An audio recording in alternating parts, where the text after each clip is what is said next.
Semana 5 do nosso PET 3, Plano de Ensino Tutorado, terceiro ano. Nós vamos dar continuidade às reflexões de teorias políticas, da filosofia política. E nós estamos na modernidade. Vamos ter aí um grande personagem que vai contribuir muito com obras políticas, contrato social, os princípios de direito político, que é o Jean-Jacques Rousseau.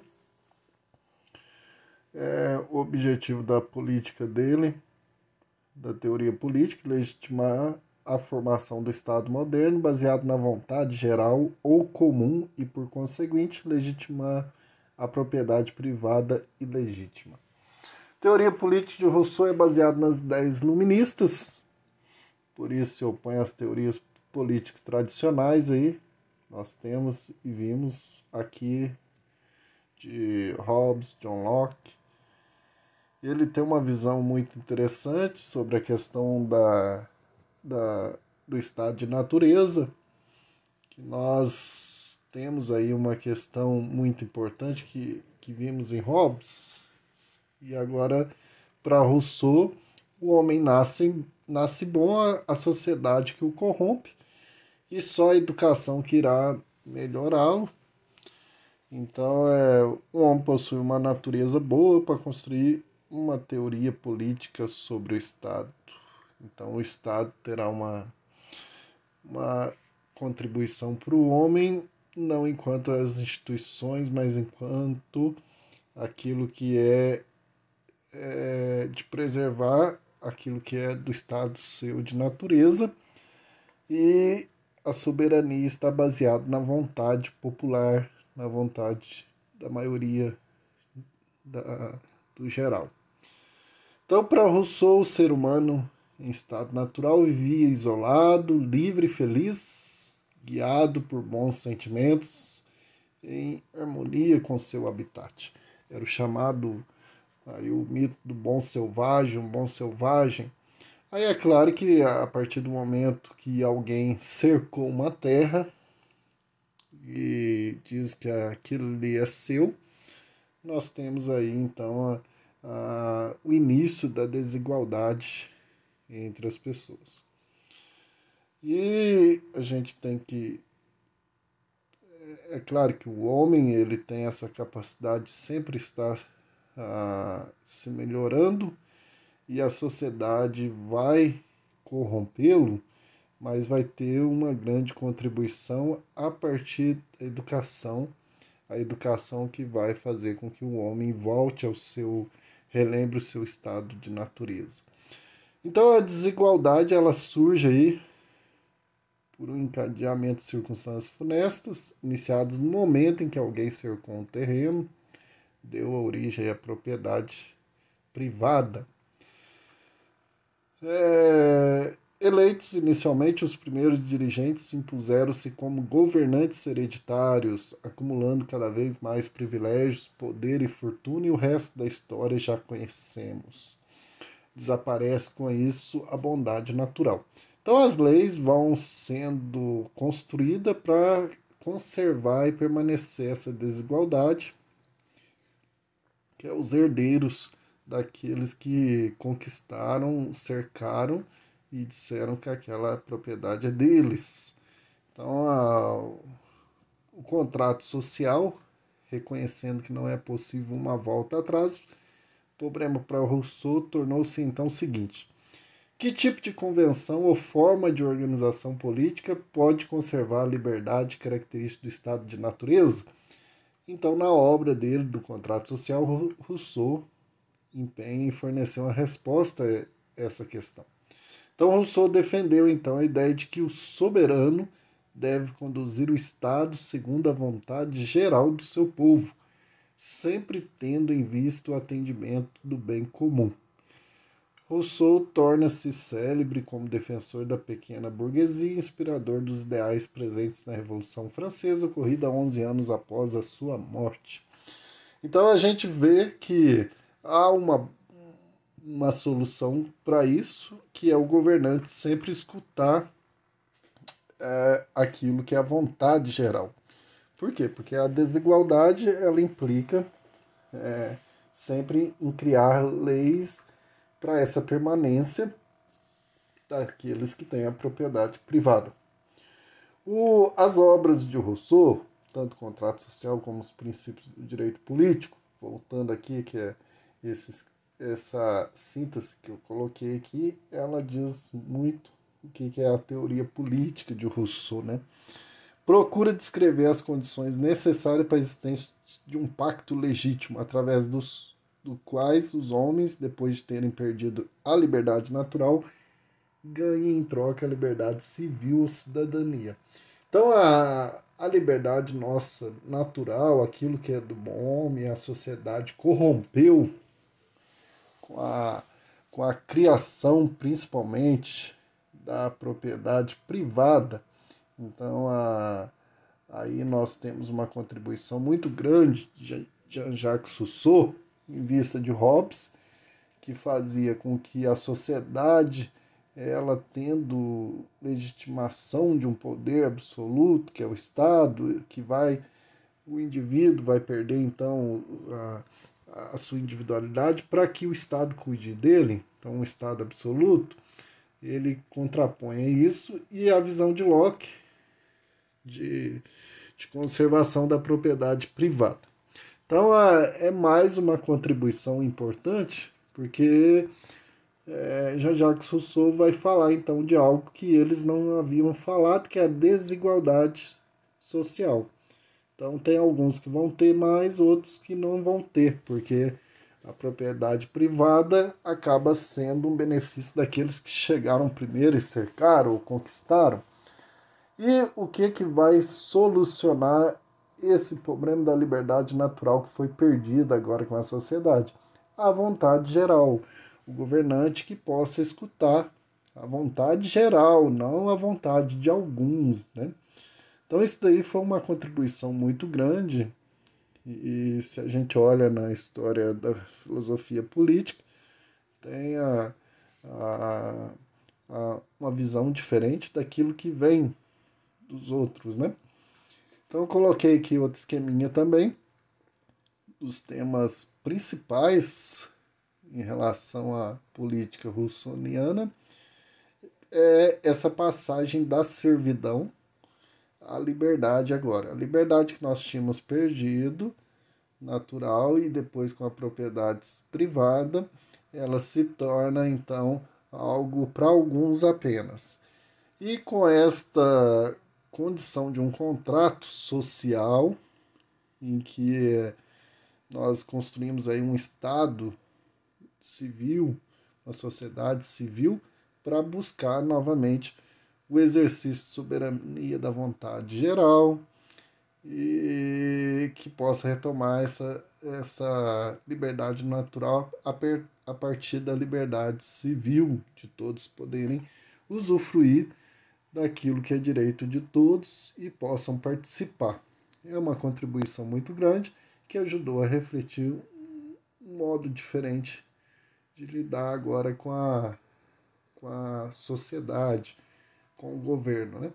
E nas atividades nós temos aí 4 questões objetivas que relacionam com o pensamento político, já Rousseau, o estado de natureza, sobre a desigualdade social e sobre aí a liberdade civil, estado civil também. É importante que vocês possam ler com atenção esse conteúdo, possam ler também com atenção, ver vídeos, fazer as questões com atenção, porque essa temática aparece e volta sempre nas questões do Enem, principalmente quem está trabalhando em questão do Enem.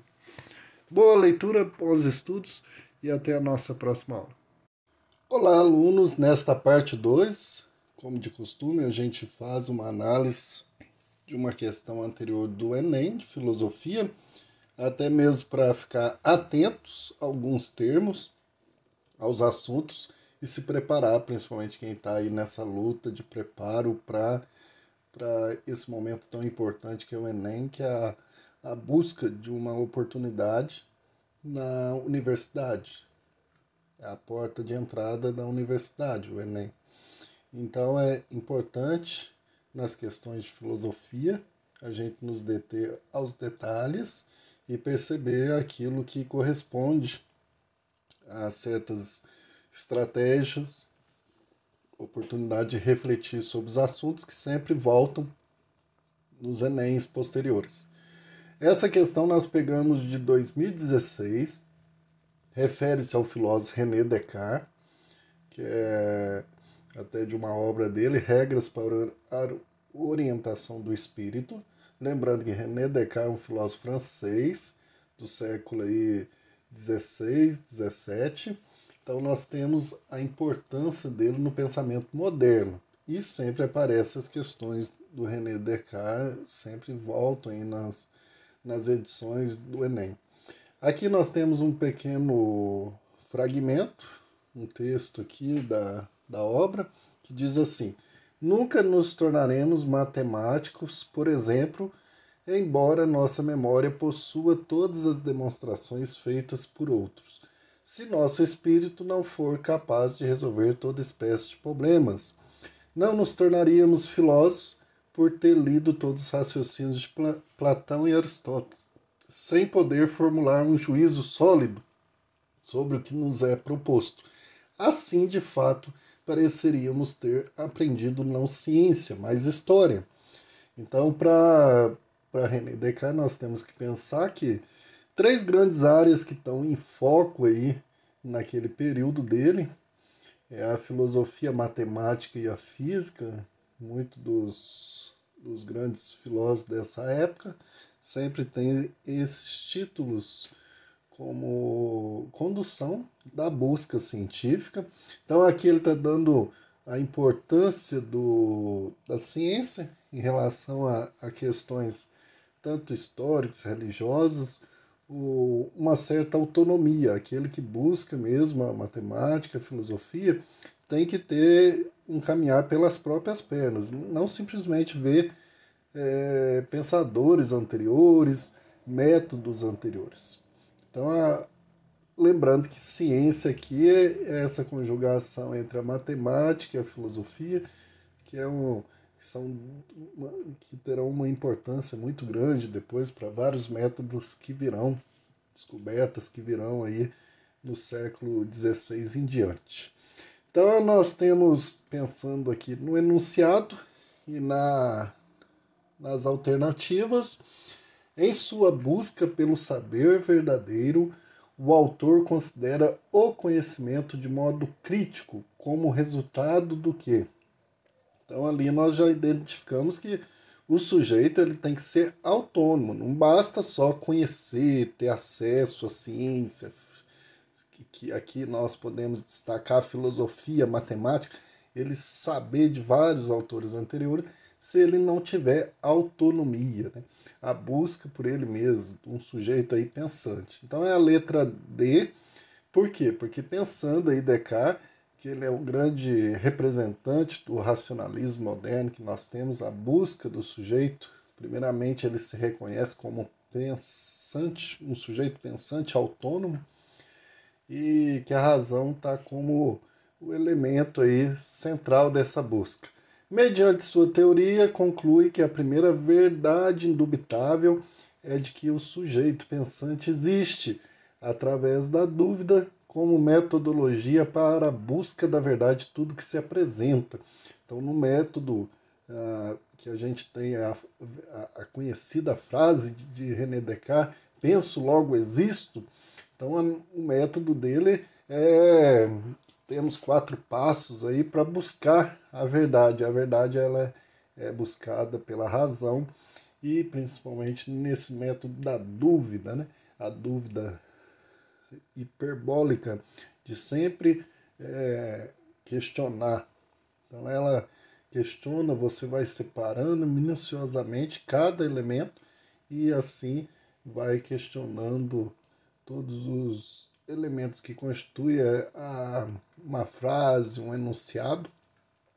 Então nós temos aí a autonomia do sujeito pensante, letra D. Mas é bom perceber por que não são as outras.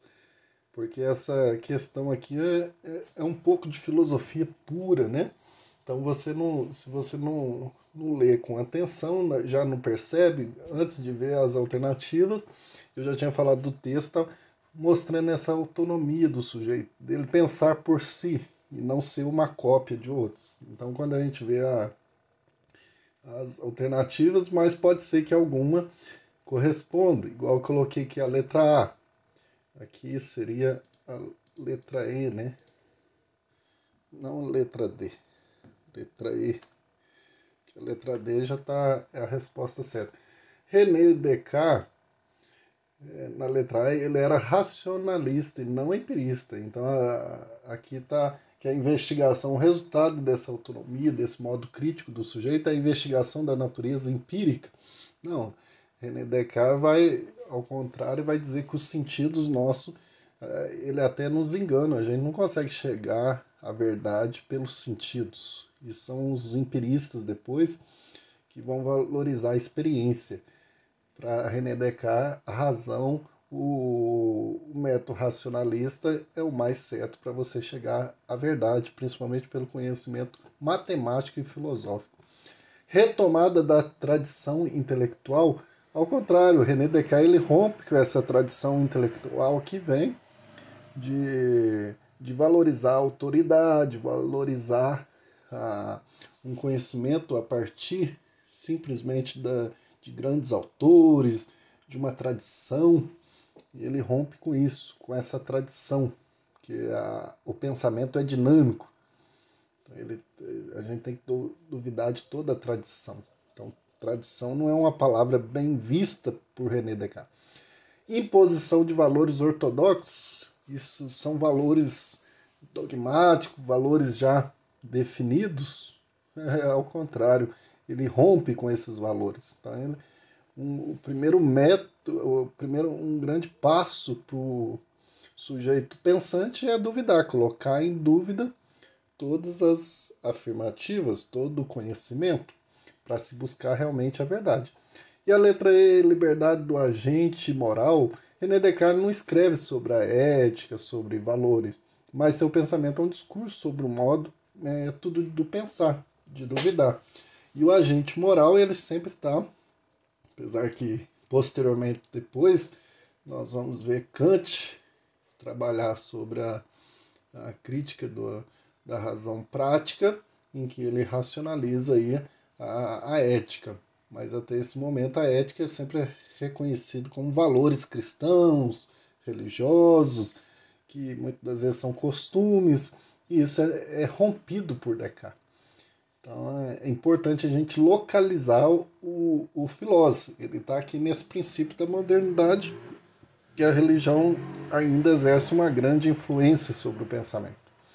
Então essa questão é muito importante porque a gente percebe qual que é o pensamento do René Descartes, da modernidade, principalmente que ele é o pai, considerado um pai do racionalismo moderno, o pai da modernidade, o pai da filosofia moderna, e para a gente perceber a importância dele e que sempre aparecem questões que relacionam aí com a modernidade. Bons estudos, boas leituras, não deixe de aprofundar e boa preparação para o Enem. Um abraço.